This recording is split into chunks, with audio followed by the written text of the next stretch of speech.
하나님 말씀 요한계시록 28번째 시간으로 계시록 13장 11절부터 18절 말씀 드리겠습니다. 계시록 13장 11절입니다. 13장 11절부터 내가 봄에 또 다른 짐승이 땅에서 올라오니 어린 양같이 두 뿔이 있고 용처럼 말을 하더라. 그가 먼저 나온 짐승의 모든 권세를 그 앞에서 행하고 땅과 땅에 사는 자들을 처음 짐승에게 경배하게 하니 곧 죽게 되었던 상처가 나은 자니라. 그는 이적을 행하되 심지어 사람들 앞에서 불이 하늘로부터 땅에 내려오게 하고 짐승 앞에서 받은 바 이적을 행함으로 땅에 거하는 자들을 미혹하며 땅에 거하는 자들에게 이르기를 칼에 상하였다가 살아난 짐승을 위하여 우상을 만들라 하더라.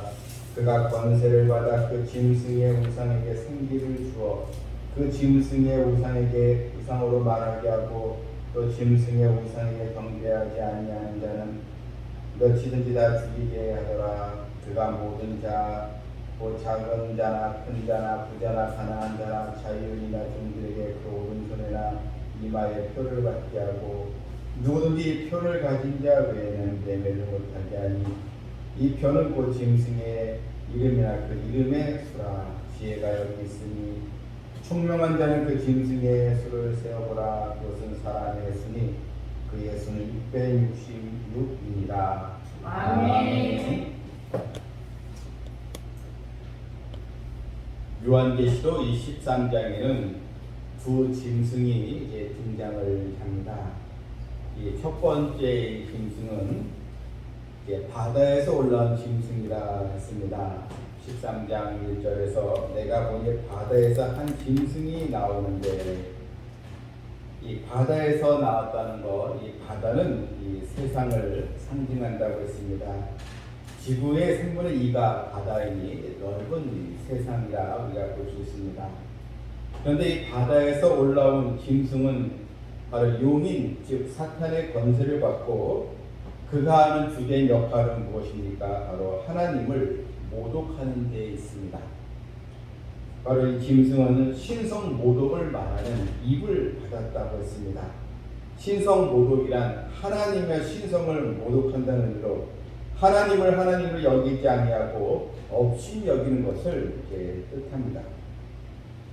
하나님이 참 하나님이 아니라 이제 자기가 하나님이라고 또 이렇게 또 주장하면서 사람들을 미혹하게 하는 것입니다. 이 바다에서 나온 짐승이 바로 종말에 때 등장하는 바로 적그리스도로 우리가 또 이해를 하고 있습니다. 오늘 본문에는 두 번째 짐승이 나오는데 11절에 내가 봄에 또 다른 짐승이 땅에서 올라오니 첫 번째 짐승은 이제 두 짐승의 차이를 또 성경 설명해 주고 있는데 첫 번째 짐승은 바다에서 올라왔고 이 두 번째 짐승은 그래서 이 다른 짐승이라니까 같은 짐승이 아니고 다른 짐승 다른 짐승이 땅에서 올라왔다. 여러분 이 바다나 이 땅은 다 큰 차이 없이 바로 이 세상을 또 말하는 것입니다. 그런데 이 다른 짐승이라고 하는 이 땅에서 올라온 짐승의 모습이 나오는데 이 어린 양 같이 두 뿔이 있고 자 여기서 이 두 번째 짐승의 모습이 어린 양 같이 두 뿔이 있다. 이것은 처음에 어린 양이신 예수님을 닮은 모습으로 예수님의 모습을 위장해서 등장한다는 것입니다. 즉 예수님처럼 모방해서 바로 사람들에게 나타난다는 것입니다. 그래서 이 어린 양 같이 그런데 두 뿔이 있습니다. 바로 주님이 아닌 것입니다. 이 어린 양 대신 예수님을 닮은 모습으로 또 위장해서 보지만 그런데 바로 그가 두 뿔이 있고 이 뿔은 이제 권세, 권력을, 힘을 얘기한다고 했습니다. 용처럼 말을 하더라 했습니다. 이 용은 바로 사탄인데 바로 이 마귀의 말, 바로 사탄의 말을 이제 함으로써 사람들을 영적으로 이제 혼란스럽게 하고 유혹을 또 하게 된 것입니다. 이 짐승은 겉으로 보기에는 어린 양처럼 유순해 보이지만 입을 열어 말하면 여러분 이 마귀가 하는 말, 정말 이런 사탄의 이런 그 권세를 받아서 사람들을 많이 이제 현혹시키게 하는 그런 또 이 입을 이제 가졌습니다. 바로 이 짐승이 누굽니까? 이 짐승이 하는 역할은 바로 적그리스도를, 첫 번째 짐승인 적그리스도를 하나님으로 섬기도록 유혹하고 거짓 진리를 전하는 바로 거짓 선지자를 말하고 있습니다. 지금 이 두 번째 짐승의 이름은 이제 본문에 나오지 않지만 계시록 19장 20절에 이 자의 이름이 나오는데, 19장 계시록 20절에 보게 되면 짐승이 이제 잡히고 그 앞에서 이적을 행하던 거짓 선지자도 함께 잡혔다. 이제 하나님의 심판을 이제 받았다는 건데요. 바로 짐승이 잡히고 바로 적그리스도가 하나님의 심판을 받고 바로 그 앞에서 이적을 행하던 거짓 선지자, 바로 이 거짓 선지자가 땅에서 올라온 다른 짐승을 이제 뜻하고 있는 것입니다. 여러분, 이 두 번째 짐승 거짓 선지자가 하는 일이 무엇입니까? 여러분, 본문을 보면 또 자세히 나와 있습니다. 12절에 보면 그가 먼저 나온 짐승의 모든 권세를 그 앞에서 행하고 땅과 땅에 사는 자들을 처음 짐승에게 경배하게 하니, 여러분, 처음 나온 짐승, 바다에 나온 짐승 적그리스도를 땅에 있는 모든 사람들이 경배하도록 그렇게 유도한다는 것입니다.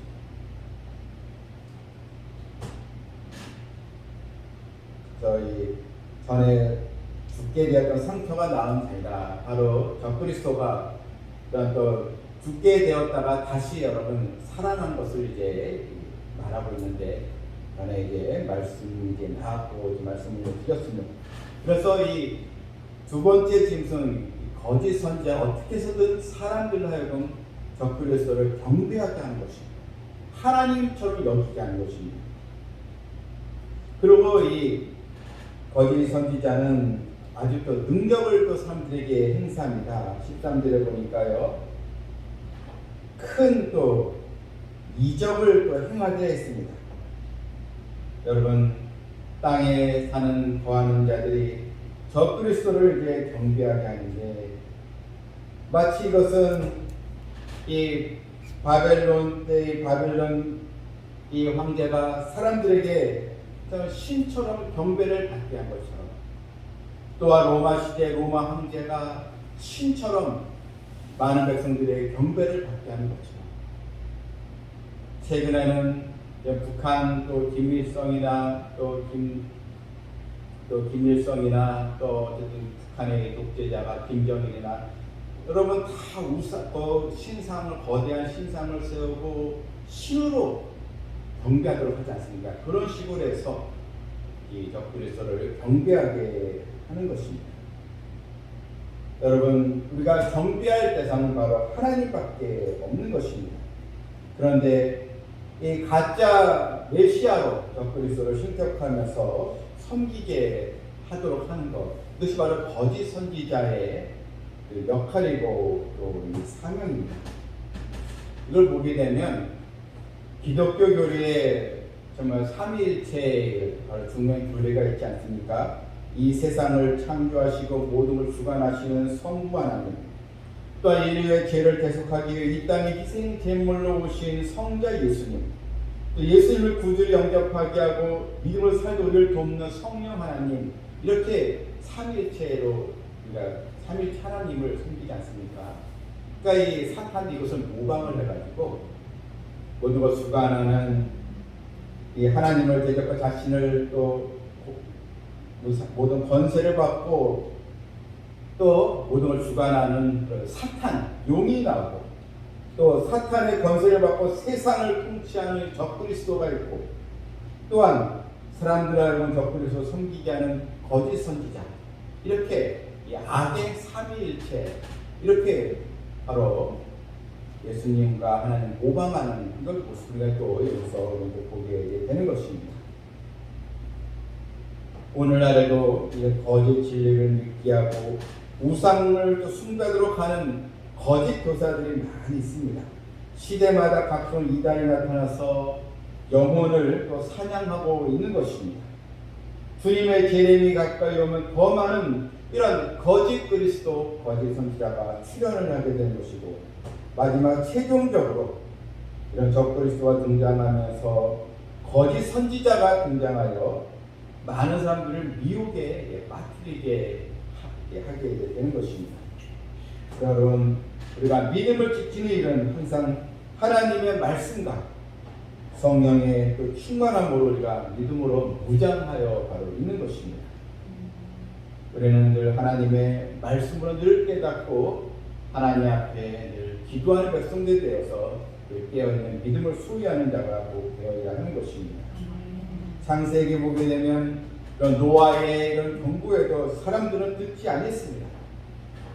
또한 천사들이 롯의 가족에 경종했지만 결국 롯의 사이들은 하나님의 경고를 또 농담으로 여기고 말았습니다. 이 마지막 때에도 진리의 말씀이 선포되지만 이런 거짓 선지자의 이적과 미혹으로 바로 적그리스도를 오히려 섬기는 그런 또 시대가 또 다가오게 되는 것입니다. 본문 13절 다시 보게 되면 이 거짓 선지자는 그런 능력을 행하는데 큰 이적을 행하여 심지어 사람들 앞에서 불이 하늘로부터 땅에 내려오게 하고, 여러분 사탄의 권세 또한 적그리스도 권세까지 받은 이 거짓 선지자가 아주 사람들이 보기에 아주 희한한 능력을 행사합니다. 마치 이런 마술사가 하는 것처럼 이런 하늘에 불이 내려오게 하고, 얼마나 사람들이 깜짝 놀라겠습니까? 이것은 바로 그 열왕기상에서 엘리야가 하늘에서 불이 내리게 하고 이런 제단에 불 태운 것처럼 그런 또 이적을 또 이 거짓 선지자도 따라하게 된다는 것입니다. 14절에서 짐승 앞에서 받은 바 이적을 행하고 땅에 거하는 자들은 미혹하며, 여러분 땅에 거하는 자들을 미혹한다는 것입니다. 그래서 적그리스도를 하나님처럼 섬기게 한다는 것입니다. 그리고 여러분 14절 끝에 보게 되면 그 짐승을 위하여 우상을 만들라. 이제는 아예 짐승을 위하여 아주 우상을 이제 만듭니다. 이런 15절에 보니까 나오죠. 그가 권세를 받아 그 짐승의 우상에게 또 생기를 부어서 그 짐승의 우상으로 말하게 하고, 여러분 이 말씀을 보면 우상이 짐승의 그런 우상, 그런 김일성의 동상처럼 그 우상이 있는데 여기에 또 거짓 선지자가 그 우상에게 생기를 주어서 여러분 그 우상의 또 말을 여러분 하게 되는데 얼마나 여러분 사람들에게 깜짝 놀랄만하지 않겠습니까? 이렇게까지 이적을 행하니까 사람들은 다 미혹에 넘어갈 수밖에 이제 없는 것입니다. 여러분, 우리는 이 말씀을 통하여 이런 초자연적인 그런 힘을 이런 또 사탄도 행사할 수 있다는 것입니다. 이유가 무엇입니까? 사람들을 미혹하기 위해서 하는 것입니다. 이 거짓 선지자는 이런 이적을 행함으로써 그런 적그리스도를 더 신격화하고 적그리스도를 다 추종하게 만드는 것입니다. 여러분, 우리는 오늘 이 기회 말씀을 통해서 우리는 하나님의 부름받은 이 자녀입니다. 하나님의 자녀는 결코 이 미혹에 넘어가지 않습니다. 결국 이 우상 숭배에 거기에 들어가지 않는다는 것입니다. 왜냐하면 그 13장 8절 말씀을 보게 되면 이런 말씀이 있습니다. 죽임을 당한 어린 양의 생명책에 창세 이후로 이름이 기록되지 못하고 여러분 생명책에 이름이 기록되지 않은 자들이 바로 짐승을 경배한다. 적그리스도 경배한다고 했습니다. 하나님의 이 생명책에 예수님을 나의 구주를 영접하는 자는 여러분 결코 미혹에 빠지지 않는 것입니다. 오늘 본문 또 16절에 보게 되면 또 어떤 또 일이 또 발생이 되는가? 여러분 16절 보게 되면 그가 모든 자, 곧 작은 자나 큰 자나 부자나 가난한 자나 자유인이나 종들에게 그 오른손이나 이마에게 표를 받게 하고 누군지 이 표를 가진 자 외에는 매매를 못하게 하니 이 표는 곧 짐승의 이름이나 그 이름의 수라 짐승의 이 표를 다 받게 하는데 이것을 오른손이나 이마에 표를 이제 받게 해서 이 표가 없으면 그런 마트도 못 가고 매매도 하지 못하고 집도 사지 못하고 이 경제활동 하나도 못하게 하는 것입니다. 이걸 이제 짐승이 주는 이 표입니다.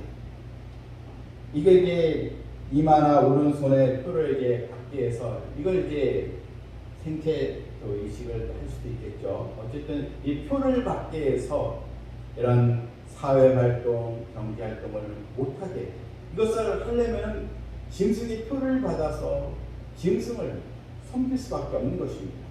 이런 또 시대가 오게 되는 것입니다. 여러분 이 짐승의 표, 그 표가 짐승의 이름이나 그 이름의 수라고 했습니다. 여기서 우리는 이 짐승의 이 표를 보면서 그 수를 세보니 18절에 보면 나오죠. 지혜가 여기 있으니 총명한 자는 그 짐승의 수를 세어보라. 그것은 사람의 수니 그의 수는 666이라. 이게 이제 666. 그래서 이 숫자가 이제 나오고 있는데요. 여러분 666. 여러분 이런 이 666 이 숫자가 무슨 의미가 있느냐 하는 것입니다. 오늘 성경에서 보면 그냥 그 수는 사람의 수라고 했습니다. 여러분 하나님의 수는 7입니다. 7은 그래서 완전수라고 하지 않습니까? 7이 하나님의 수인데 이 6은 성경에 사람의 수라 이렇게 나와 있습니다. 이 사람의 수 6을 3번이나 이제 반복하고 있습니다. 그것은 철저히 하나님의 수가 아니라 바로 사람의 수와 철저히 이런 사탄, 마귀의 종이 되어 있는 그래서 그 적그리스도 섬기게 하는 그런 표로 여기서 볼 수가 있는 것입니다. 요즘도 보면 어떤 논란들이 있으니까 이런 666이 뭐 컴퓨터의 바코드다. 또 요즘 또 많이 논쟁이 되는 게 이 베리칩. 이 베리칩이라는 것은 일종의 생체 입력을 하는 칩인데 이런 쌀알만한 조그만 이 칩인데 여기 이제 인간의 유전자 조직 기록이 다 들어가 있는 그런 칩입니다. 이게 지금 미국에서 시행이 되고 있다고 합니다. 그걸 이제 사람의 몸에 이게 심으면 이게 거기에 사람의 신상이 또 이런 몸의 신상이 다 나타나는 거죠. 그래서 이것을 또 받으면 안 된다. 또 이런 또 666 또 바코드 이것도 받으면 안 된다. 이렇게 해서 많은 사람들이 사실 이런 부분에서 지금 헷갈려하고 있고 두려워하고 있는 그런 또 상황입니다. 그러면 우리가 알아야 할 것이 있습니다. 지금에 나오는 지금 이 시대에 있는 이런 바코드나 이런 베리칩은 성경에 나온 666하고는 666표와 다른 것입니다. 왜냐하면 이 짐승의 표 666은 짐승이 등장하고 거리 선제 등장하면서 짐승으로부터 받는 것이 오늘 성경에 나오는 짐승의 표지. 지금 오늘날 우리가 시대에 살아가면서 받는 칩이나 표는 아무 상관이 없는 것입니다. 우리는 그것을 잘 이해를 해야 됩니다. 지금은 바로 적그리스도가 등장할 적군을 섬기는 시대가 아니지 않습니까? 지금 벽에서 나타나서 나를 섬기라면서 우리에게 이런 칩을 받으라 하지 않지 않습니까? 지금 이 시대에 받는 그런 바코드나 베리칩은 이 성경에 나오는 럼이 나오는 입구와 짐승입구와는 무관한 것입니다. 우리는 그것을 알고 이 땅에 살면서 지혜롭게 우리는 또 살아가면 되는 것입니다. 전혀 우리는 두려워할 일이 아닌 것입니다. 왜냐하면 18절에 지혜가 있으니 총명한 자는 그 짐승의 수를 세보라. 이 총명한 자는 다 분별력이 있다는 것입니다. 여러분, 이 총명한 자들, 바로 하나님의 말씀으로 깨달은 자들, 바로 이들은 바로 예언의 말씀 듣고 이미 신랑 예수 그리스도를 또 준비하고 깨어있는 성도들은 다 알기 때문에 분별할 줄 알고 이 짐승의 표를 다시 다 거부하게 되고 이것을 다 피하게 되고 우리는 이 문제에 대해서 전혀 우리는 두려워할 것이 없는 것입니다. 또한 이 짐승의 이 악독한 통치는 후 3년 만에 일어나기 때문에 하나님의 깨어있는 자녀들은 그 후 3년 반은 하나님께서 또 예배 제물을 보호하시기 때문에 전혀 우리에게는 두려울 일이 전혀 아닌 것입니다. 고린도후서 11장 13절에 그런 사람들은 거짓 사도요 속이는 일꾼이니 자기를 그리스도의 사도로 가장하는 자들이라. 이것은 이상한 일이 아니라 사탄도 자기를 광명의 천사로 가장하나니 그러므로 사탄의 일꾼들도 자기를 의해 일꾼으로 가장하는 것이 또한 대단한 일이 아니라 그들의 마지막 그 행위대로 되리라. 여러분 고린도후서 이 말씀에도 광명한 천사로 이 사탄이 가장해서 바로 사람들을 미혹하게 된다는 것입니다. 여러분 우리는 이런 사탄의 이런 계기에 대해서 두려워하거나 또 무서워할 필요가 없는 것입니다. 사탄이 예수님의 십자가와 부활로 이미 그 영적 전쟁에서 패배를 했고 여러분 우리는 이미 승리한 백성들입니다. 우리의 대장 되신 그리스도를 쫓아가고 믿음으로 살면 되는 것입니다. 우리는 오늘날 그 시대에 또 분별하면서 여러분 더 우리는 이 하나님의 약속의 말씀은 그대로 이루어진다는 것. 이 세상은 바로 하나님의 계획대로 이루어져 가고 있습니다. 그러니 하나님의 때를 우리가 늘 사모하면서 늘 주와 함께 행복한 그런 어떤 말씀 생활, 행복한 또 기도 생활, 행복한 또 교회 생활, 주님과 더불어 동행하는 그런 그 열매 맺는 신앙 생활로 하나님 앞에 쓰임 받는 우리 모두가 되기를 주님의 이름으로 축원합니다. 아멘. 하나님 아버지, 이 사탄이 광명한 천사로 또 가장하여 또한 어린 양같이 주님을 모방하여 다가오니 많은 또 백성들이 거기에 또 현혹이 되고 또 빠지게 된 것을 보았습니다. 지금 이 시대에도 다른 복음을 전하는 이단들이 얼마나 많이 있는지요. 그들도 하나님의 말씀을 가지고 다가와서 성도들을 또 미혹해 하고 거짓 진리를 또 숭배하게 하는데 하나님 이 종말의 때는 더 이런 일들이 더 크게 일어나게 된다고 하였습니다. 하나님 지금 우리가 또 마지막 때를 준비해야 되는 시기인 줄 알고 또 사랑하는 성도들 또 주의 말씀 안에 또 거하게 해주시고 되어 있는 믿음으로 정말 주님과 더불어 행복한 또 신앙생활을 하는 우리 성도들 다 되게 하여 주시옵소서. 아멘. 예수님의 이름으로 기도합나이다. 아멘.